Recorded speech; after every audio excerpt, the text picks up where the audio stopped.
Sarah. On se retrouve aujourd'hui pour une nouvelle petite vidéo ASMR dans 12 heures. Et aujourd'hui c'est une vidéo où je t'endors juste avec ma voix. Comme d'habitude, une petite vidéo lecture chuchotée. On est sur la suite de Orgueil et Préjugés.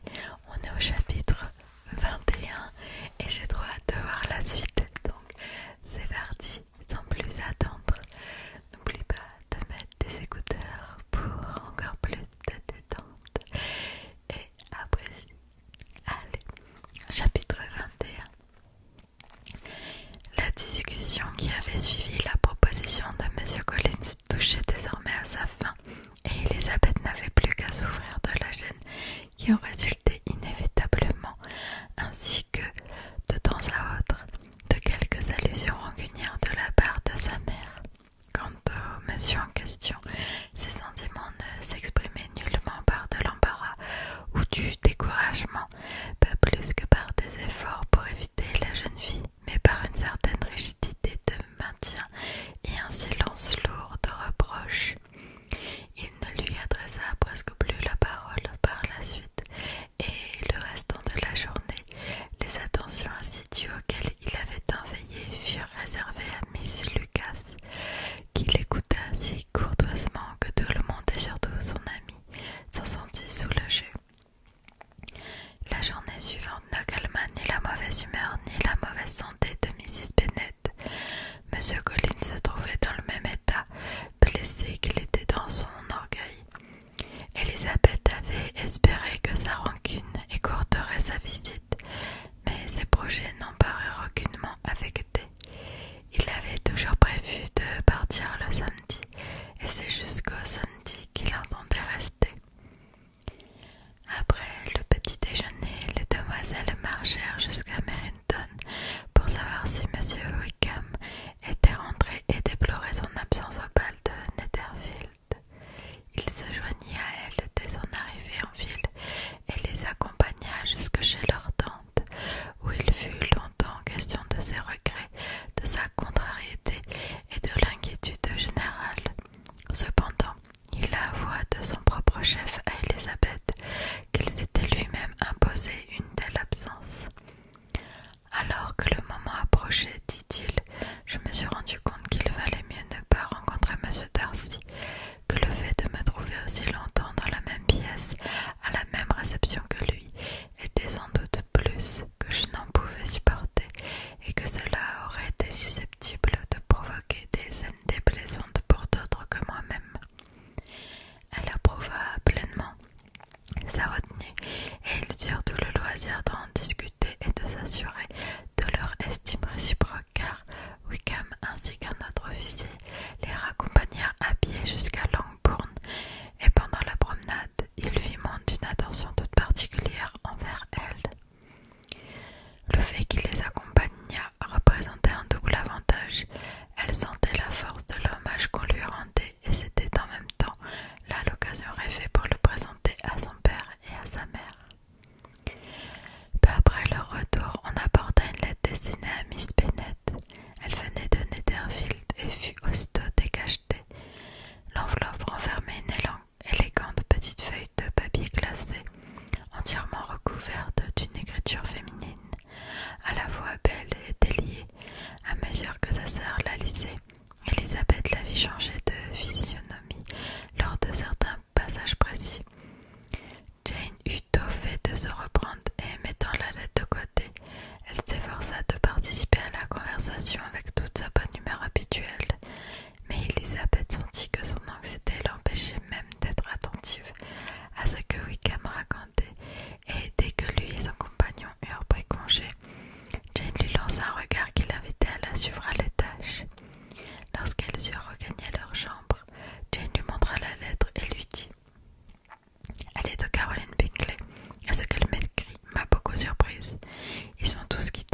cela autrement?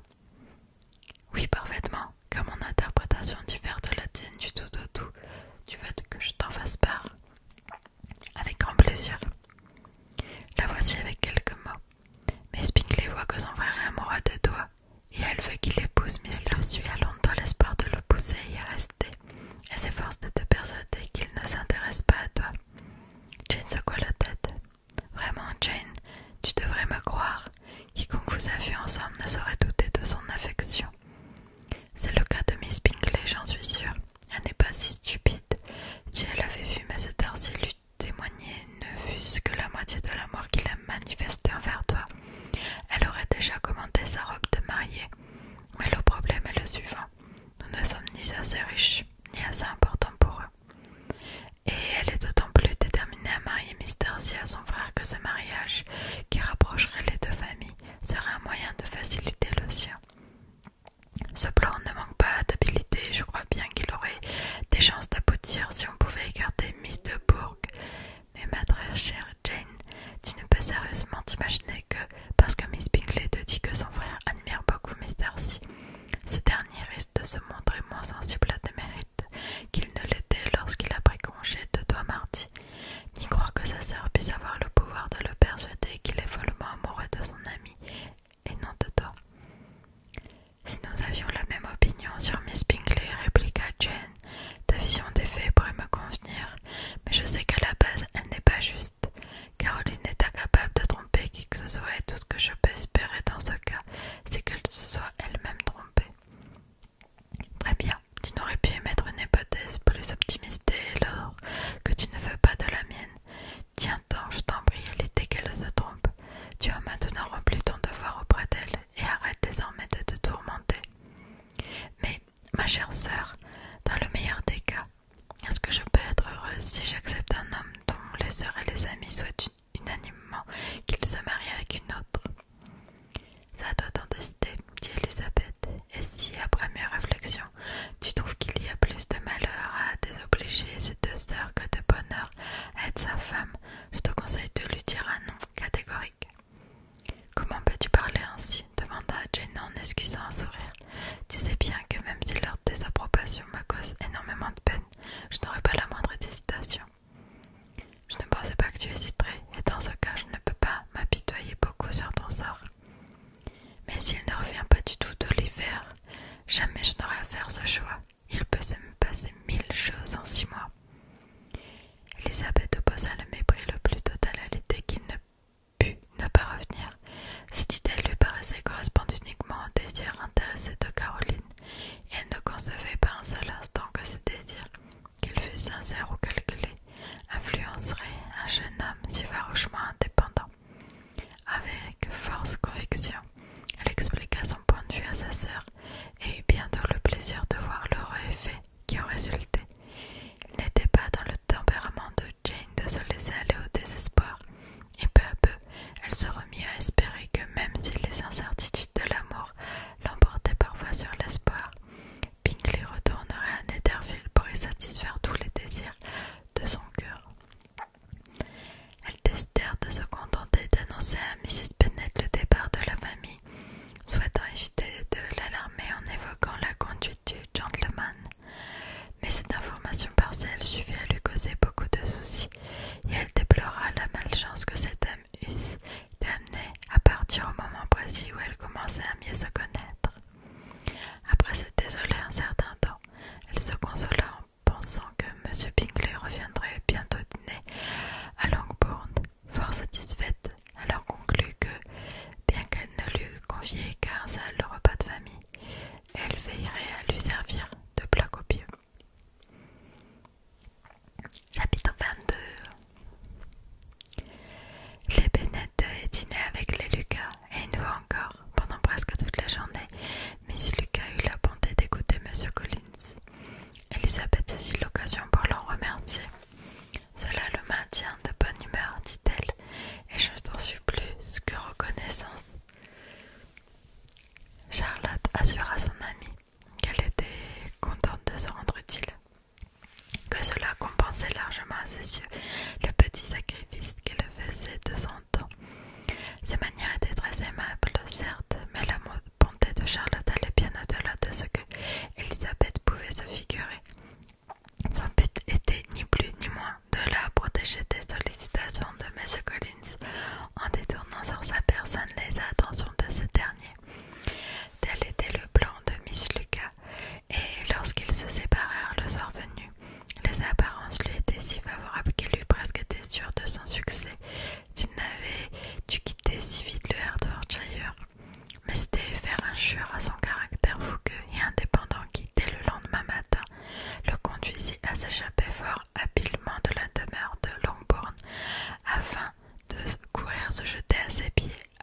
Grace Lodge. Il ne voulait à aucun prix que ses cousines le fissent, se doutant bien que si elle venait remarquer son départ, elle ne manquerait pas de deviner ses intentions. Or, il ne souhaitait pas qu'on eût connaissance de son projet sans qu'il eût eu auparavant le temps d'en annoncer le succès. Car même s'il se sentait, non sans raison, à peu près sûr de lui, étant donné que Charlotte s'était montrée plutôt encourageante, il faisait preuve de beaucoup plus de prudence à la suite de sa mésaventure du mercredi précédent. Il fut néanmoins reçu de la façon la plus flatteuse, l'ayant aperçu depuis une fenêtre de l'étage en train de se diriger vers la maison. Miss Lucas décida d'aller sur le champ à sa rencontre en se plaçant, comme par hasard, sur le chemin. Mais elle n'aurait pas osé espérer que tant d'amour et tant d'éloquence l'y attendaient. Dans un laps de temps si bref que le permettaient les longs discours de M. Collins, l'affaire fut réglée entre eux à leur satisfaction mutuelle, et lorsqu'ils rentrèrent dans la maison, il lui demanda avec le plus grand sérieux de lui faire connaître la date qui ferait de lui le plus heureux des hommes. Même si une telle sollicitation ne pouvait trouver de réponse immédiate, la demoiselle n'avait aucune envie de prendre son bonheur à la légère. Grâce à la bêtise que la nature avait donnée en partage à M. Collins, il était, excepté des chambres qui poussent les femmes à vouloir que la cour qu'on leur fait se prolonge, et Miss Lucas, qui ne l'acceptait qu'en vertu du désir désintéressé de s'établir, n'avait aucun a priori quant à la date à laquelle l'événement serait fixé.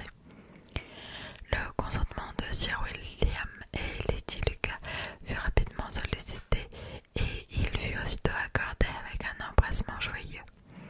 La situation de M. Collins faisait de lui un bon parti pour leur fille, à laquelle il ne pouvait accorder qu'une maigre fortune, alors que lui avait de sérieux espoirs de s'enrichir au cours des années à venir. Avec plus d'intérêt qu'elle n'en avait jamais eu auparavant, Lady Lucas se mit tout de suite à calculer le nombre d'années qui restaient à vivre à M. Bennet, et Sir William leur fit part de sa ferme conviction que dès que M. Collins serait en possession de la propriété de Longbourn, lui et sa femme devraient être présentés à St. James. En bref, tout cela rendait la famille folle de joie. Les cadets espéraient faire leur entrée dans la société 1 ou 2 ans plus tôt que prévu, et les garçons étaient soulagés de savoir que Charlotte ne mourrait pas vieille fille. Pour sa part, Charlotte était plutôt sereine. Elle avait obtenu ce qu'elle voulait, et elle avait du temps pour y réfléchir. Dans l'ensemble, ses pensées allaient plutôt dans le sens de la satisfaction. Certes, M. Collins n'était ni intelligent ni plaisant. Sa fréquentation était ennuyeuse et son affection pour elle était sans doute imaginaire. Malgré tout, il serait son époux. Même si elle n'avait jamais eu les hommes ni le mariage en très haute estime, elle avait toujours cherché à se marier. C'était le seul parti honorable pour une jeune fille de bonne éducation à la fortune modeste, et bien que son bonheur fût loin d'être garanti pour autant, c'était aussi le seul moyen le plus agréable de se mettre à l'abri du besoin. Elle y était parvenue, et à l'âge de 27 ans, n'ayant jamais été jolie, elle ne boudait pas sa chance.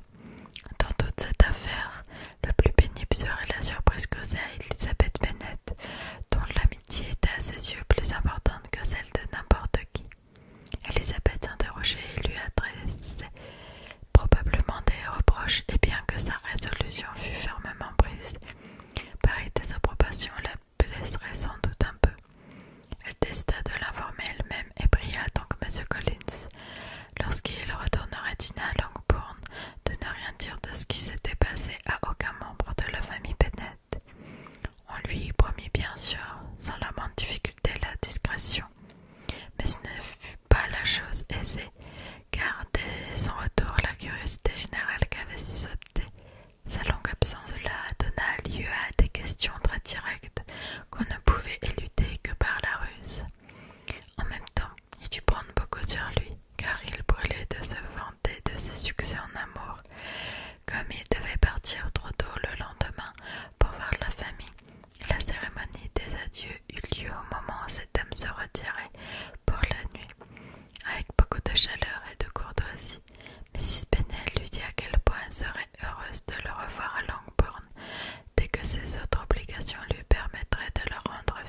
aussi surprises les unes que les autres de voir qu'il envisageait de revenir aussi vite.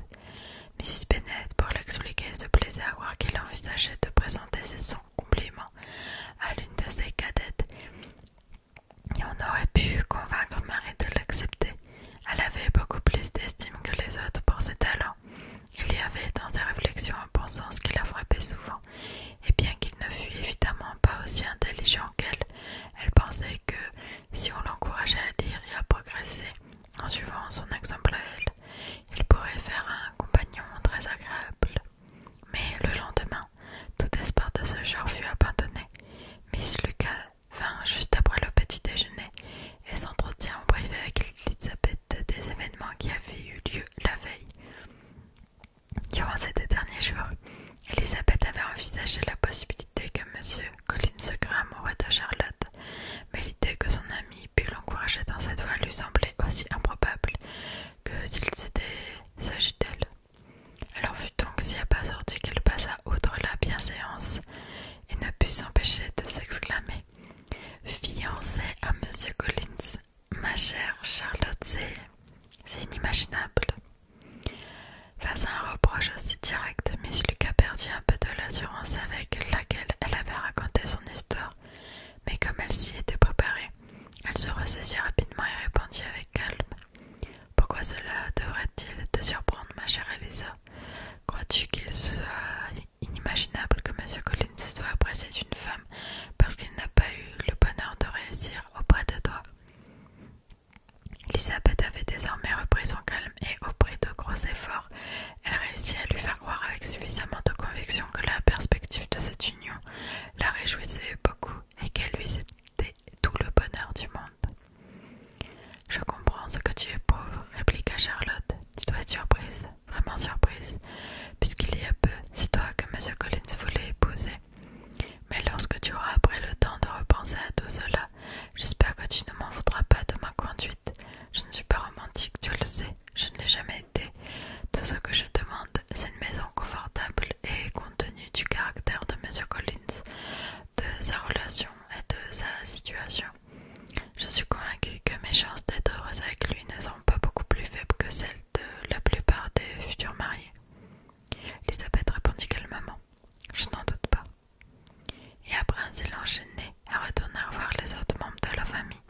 Charlotte ne les attarda pas, ce qui permit à Elisabeth de réfléchir à ce qu'elle venait d'entendre. Elle mit longtemps à se faire l'idée d'un couple si mal assorti. L'étrangeté du comportement de M. Collins, qui avait fait 2 demandes en mariage en 3 jours, n'était rien par rapport au fait qu'il fût désormais accepté. Elle avait toujours senti que la position de Charlotte vis-à-vis du mariage n'était pas tout à fait semblable à la sienne, mais elle n'aurait pas cru possible qu'elle fût réellement prête à sacrifier les nobles sentiments sur l'autel du confort matériel. Charlotte, l'épouse de M. Collins, quel tableau désolant, et au chagrin de voir une amie se faire ainsi du tort et baisser dans son estime, s'ajoutait la douloureuse conviction qu'il était impossible que son amie fût le moins du monde heureuse avec l'homme qu'elle avait choisi. Mais quelle enflure! Bon, ça fait tout pour cette petite lecture. On lira les prochains chapitres ensemble, comme d'habitude. Là, ça y est, maintenant c'est full action toujours. Ça, c'était dur au début, je me rappelle les premiers chapitres à rentrer dedans, les prénoms et tout. En fait, Elisabeth, il l'appelle des fois par 3 prénoms différents, genre Elisabeth, Elisa et Elise. Et c'est pas simple. Mais maintenant, une fois que t'es à fond dedans, même quand j'ai quelques semaines d'écart entre les lectures, j'ai trop hâte de voir la suite, enfin de lire la suite.